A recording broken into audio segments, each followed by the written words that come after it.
Hi everyone, welcome back to tech Bimba channel. ನಾವು previous ವಿಡಿಯೋದಾಗ GPT ಅಂದ್ರೆ ಏನಂತ ಹೇಳಿ ನೋಡಿದ್ವಿ. ಈ ವಿಡಿಯೋದಾಗ ನಾವು ಇಂಟ್ರೊಡಕ್ಷನ್ ಟು ಟ್ರಾನ್ಸ್ಫಾರ್ಮರ್ಸ್ ನೋಡೋಣ ಅಂತ.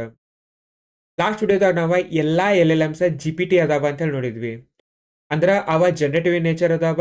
They are generative in nature because they are trained on the huge data set.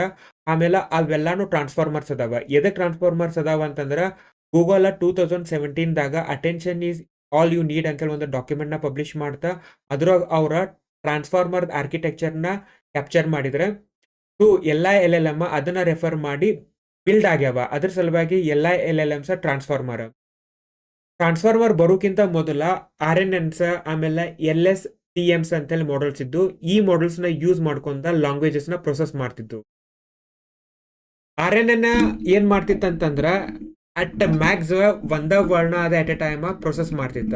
For example ಇಲ್ಲಿ ನಮ್ಗೆ ಈ ಡಯಾಗ್ರಾಮ್ದಾಗ the cat sat on the mat because it was tired ಅಂತೇಳಿ ಒಂದ ಸೆಂಟೆನ್ಸ್ ಐತಿ.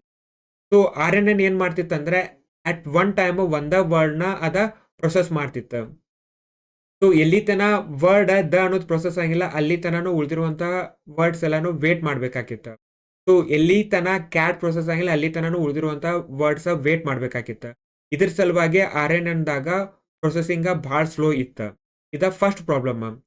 ಸೆಕೆಂಡ್ ಪ್ರಾಬ್ಲಮ್ ಏನಂತಂದ್ರ ಇಲ್ಲಿ ನಮಗೆ ಸೆಂಟೆನ್ಸ್ ಐತಿ, the cat sat on the mat because it was tired ಅಂತ ಹೇಳಿ. ಇಲ್ಲಿ ನಮ್ಗೆ ಆಸ್ ಎ ಹ್ಯೂಮನ್ ಬೀಯಿಂಗ್ಸ್ಗೆ ಇಟ್ ಅಂತಂದ್ರೆ ಏನ, ಕ್ಯಾಟ್ ಅಂತೇಳಿ ನಮ್ಗೆ ಅರ್ಥ ಆಕೈತಿ. ಆದ್ರ RNN ಈ ರಿಲೇಶನ್ಶಿಪ್ನ ಅರ್ಥ ಮಾಡ್ಕೊಳಕ ಸ್ಟ್ರಗಲ್ ಮಾಡ್ತಿತ್ತ.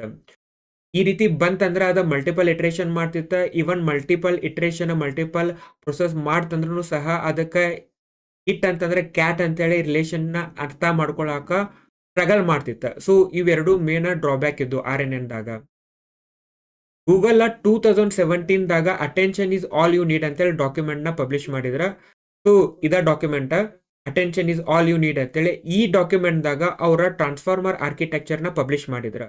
ಸೊ ಈ ಟ್ರಾನ್ಸ್ಫಾರ್ಮರ್ ಏನ್ ಮಾಡ್ತಂತಂದ್ರ RNN ಏನ್ ಎನ್ಕೌಂಟರ್ ಮಾಡಾಕ್ತಿತ್ತಲ್ಲ ಎರಡು ಪ್ರಾಬ್ಲಮ್ನ ಅವನು ಎರಡನ್ನೂ ಇಲ್ಲೇ ಅಡ್ರೆಸ್ ಮಾಡಿದ್ರ. ಫಸ್ಟ್ ಪ್ರಾಬ್ಲಮ್ ಏನ, RNN ಒಂದ ವರ್ಡ್ನ ಅದ ಪ್ರೊಸೆಸ್ ಮಾಡ್ತಿತ್ತ ಎಟ್ ದ ಟೈಮ್.